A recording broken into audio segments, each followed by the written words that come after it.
Good day, YouTube, and welcome to another episode of the Albino Rhino beer review. Today, of the Rhino, we're looking at a beer. Today's beer is in my hand. Today's beer is from Sawdust City in it's Bracebridge, is it not?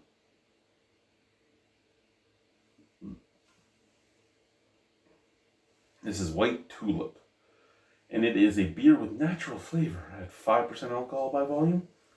It's a wit beer.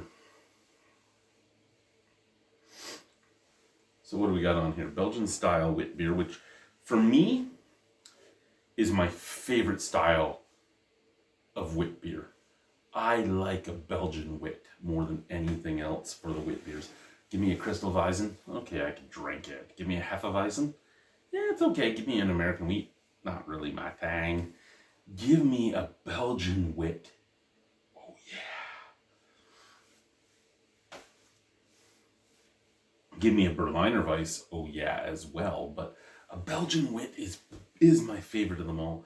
This one is 15 IBU. 2 SRM. Its hops are Saws. It's can conditioned. It wasn't Bracebridge. It's Gravenhurst. Sorry, I get the one section of Ontario wrong, and I mix up where a lot of things are.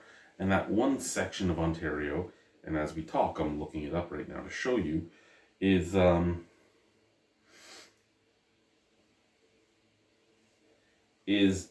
Muskoka region, basically.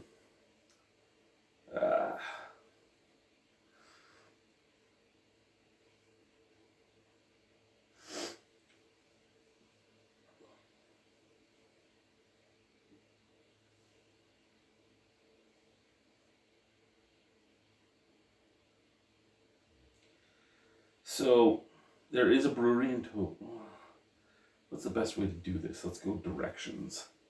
And let's add Muskoka. And let's add one more. Let's add Bracebridge as well.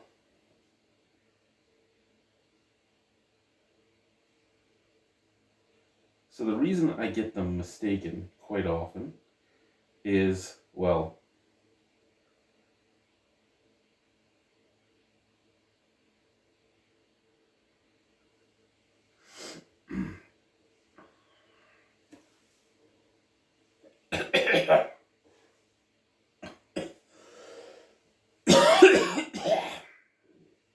sorry about that.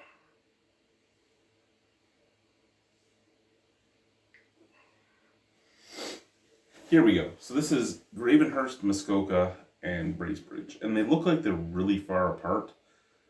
And they kind of are, I mean. But if I do this properly, let's Sorry,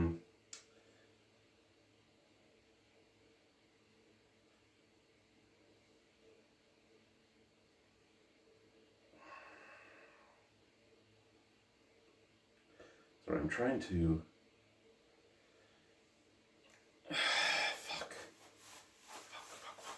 Okay, Muskoka to Bracebridge to Gravenhurst. That's what we want. Muskoka, Bracebridge, Gravenhurst. So it's like a 9-hour trip. But they're like the biggest things in that area, and that's the region. And I always mix them up. And I'm sorry. We have here light straw body with a fluffy white head. Spicy yeast-driven esters mingle with coriander and orange citrus. Slightly hazy with a light, refreshing body from a large portion of wheat in the malt bill. A gentle, spicy, noble hop kick finishes everything off. Anytime Sam says a gentle hoppiness, I get worried because Sam loves his hops. What do we have on here? The arrival of the first spring tulips are harbingers of hope. Snow melts, the ground thaws, and from it life reemerges. White Tulip, a Belgian-style wit beer, is as bright and refreshing as a spring day. The addition of orange zest provides citrus aromas, while a dose of flaked wheat lends a silky mouthfeel. Finally, its a unique yeast produces a spicy character with a dry finish that helps us forgive Old Man Winter for overstaying its welcome. Sam Corbeil, Brewmaster.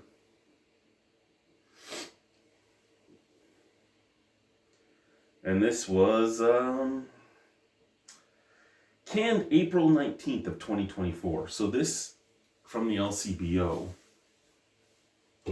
is still fresher than a lot of beers I get here right from the brewery. Other than Multinational, if somebody from Multinational watches this, because I know some of them do, your stuff is the freshest in the city that I get. So just putting that out there. Oh shit, son.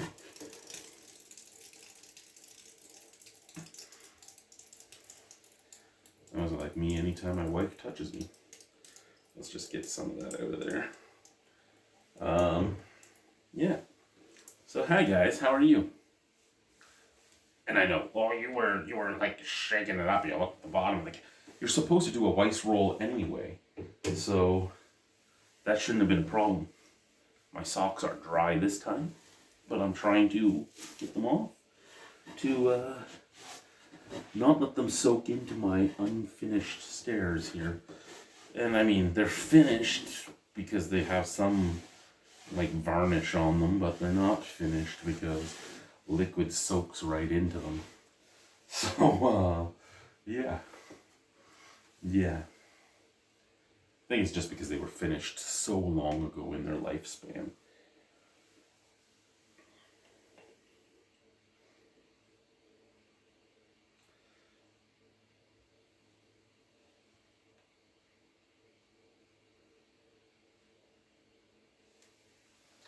So the head is thick and creamy. It is golden yellow. It is hazy crazy. It has a nice snap crackle pop to it. Thank you again, Brian. This says it's citrusy and spicy. Oh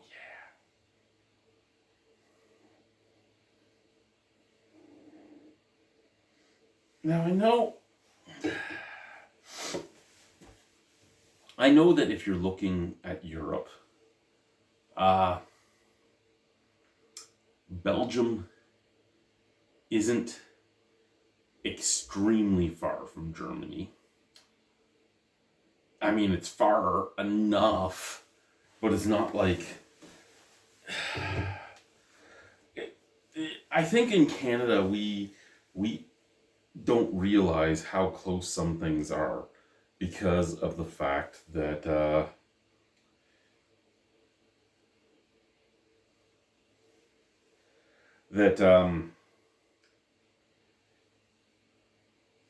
we are so large and we travel everywhere across this country to get places.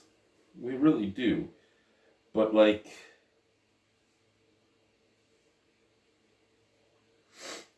that line that I showed you for Bracebridge, Muskoka, and Gravenhurst is less time than it takes to drive from Germany to Belgium. Like it's kind of weird when you think about what we think of for distances and then what they think of. So in 7 hours traveling Europe, I can cross 2, 3, sometimes 4 countries. In 7 hours in Ontario, I'm still in Ontario. Now, once you get out of Ontario, you get kind of closer to that. 7 hours from Winnipeg, you could be in Alberta. 7 hours from Regina, I could be in Calgary. Like 12 hours from Regina, I could be past Alberta. Like it's one of those things where you don't realize it. 7 hours from New Brunswick, you'd be a good deal into Quebec. From Newfoundland, you could drive most of the Maritime. Like it's weird when you think about it, especially if you hit the right ferries and stuff. So yeah, it's weird as a Canadian to think about that type of stuff. In the US, a lot of times you can travel several states. Sometimes if you're in Texas or something like that, you can travel one state. But it's a weird conundrum of how big our countries are in comparison to some other countries.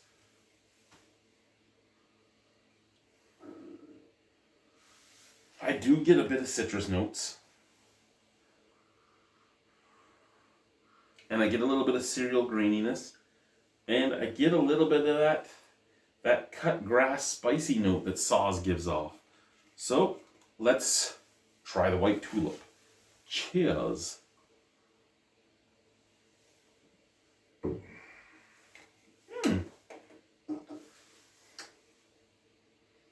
That ain't bad.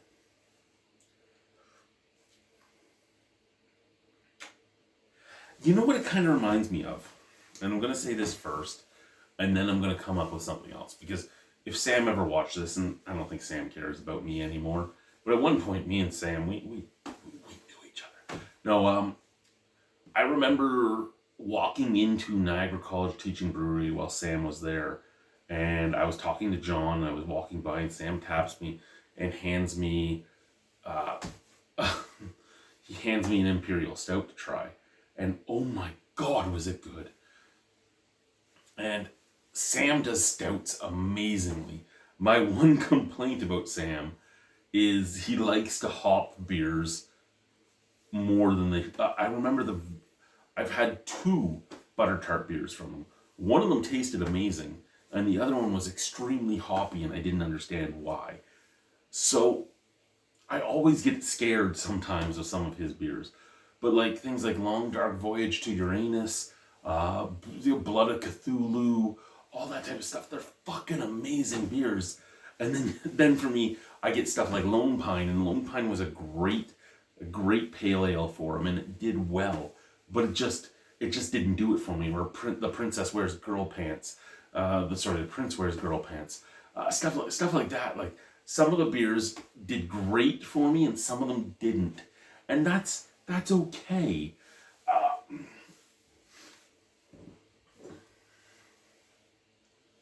And he's done great for himself. Sawdust City is a great brewery.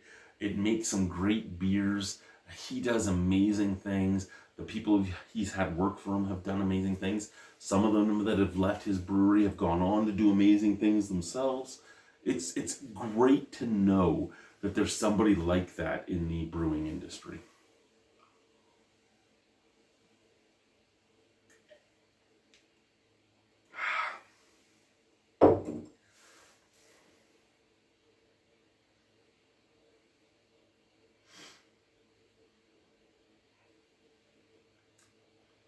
So what I was going to say that would possibly piss him off is what this reminds me of is Mill Street's Belgian Wit.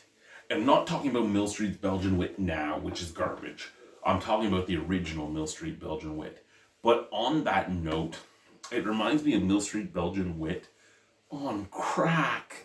Because Mill Street Belgian Wit has a lot more citrus notes, where this one has a lot more cereal graininess, a lot more coriander, and a lot more hoppiness. You do get a truly spicy, grassy note on the back end. You do get a truly coriander. If you're one of the people that can't have coriander, if cilantro and coriander set you off, not really for you. But if like saisons and stuff are your thing, that's a really good wit beer. The cereal graininess is there. It is full-bodied. It has that spiciness. It does have a citrus note. It just doesn't have as much of a citrus note as a lot of the Belgian wits I enjoy. Even Hoegaarden, and albeit what I'm saying is old, because I haven't had Hoegaarden in probably a decade, well, close to that. I'd say somewhere between 8 and 10 years. But I liked that. I liked the citrus note in that back then. I don't know what it's like now. I'm just remembering what I remember from back then. This is a very good beer, though. Still miles above any German wit that I've had. And I mean, it's weird to say that because people get angry, and I'm sure I'm going to have hate comments on this. You can like your German wit beers if you want. You can love your Hefeweizens. You can love your Crystalweizens. You can love your Dunkelweizens. The only true German wit beer I like German wheat, is a Berliner Weiss. Miles above any American wheat I've ever had. Fuck, I've never liked an American wheat. But is it the best Belgian wheat I've ever had? No. And like I said, even some breweries that are considered macro can do a really good wheat beer. But this is a solid fucking beer. Don't get me wrong. And I know if somebody from Sawdust City sees this, they might be angry about what I'm saying. I'm not really angry because they don't give a shit about what I say. I'm a nobody that talking on the internet. Nobody gives a shit about what I say. There's a reason I get like 20 fucking views. Nobody cares anymore. I don't have a group around me. We're not having fun. I need to find somebody in Saskatchewan, especially in Regina, that wants to do some reviews with me. I keep saying that, and I know there's people from Regina and from Saskatchewan that watch this, but none of them are like, hey, let's do some reviews together. Well, none of them want to even meet me. They're like, fuck him, he might turn me albino.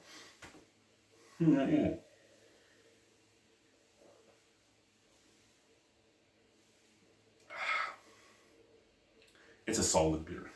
It really is. All joking aside, all being an idiot aside, that is a solid beer.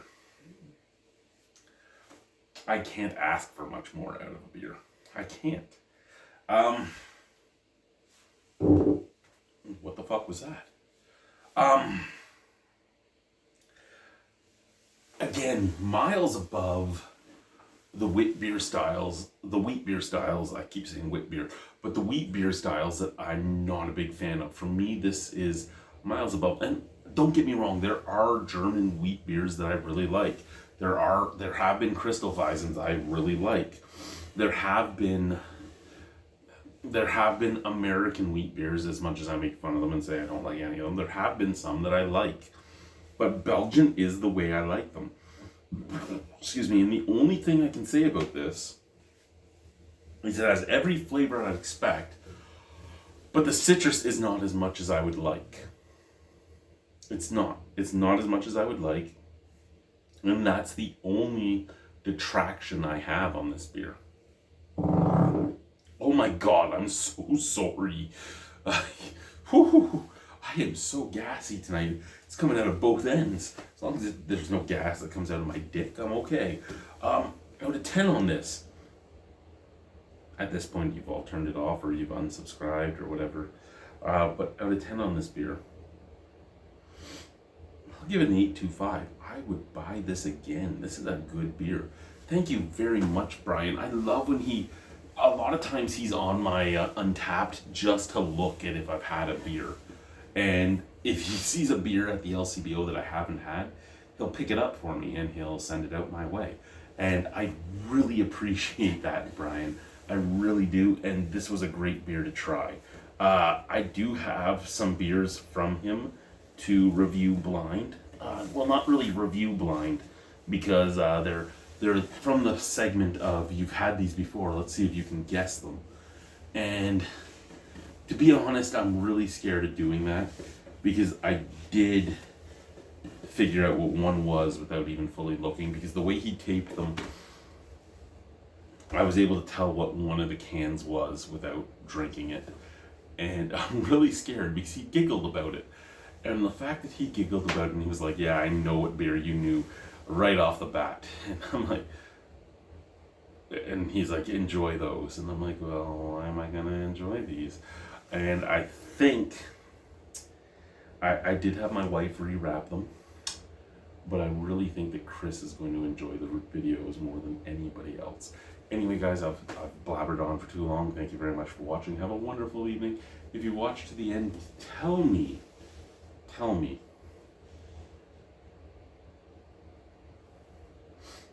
do I really look like Santa?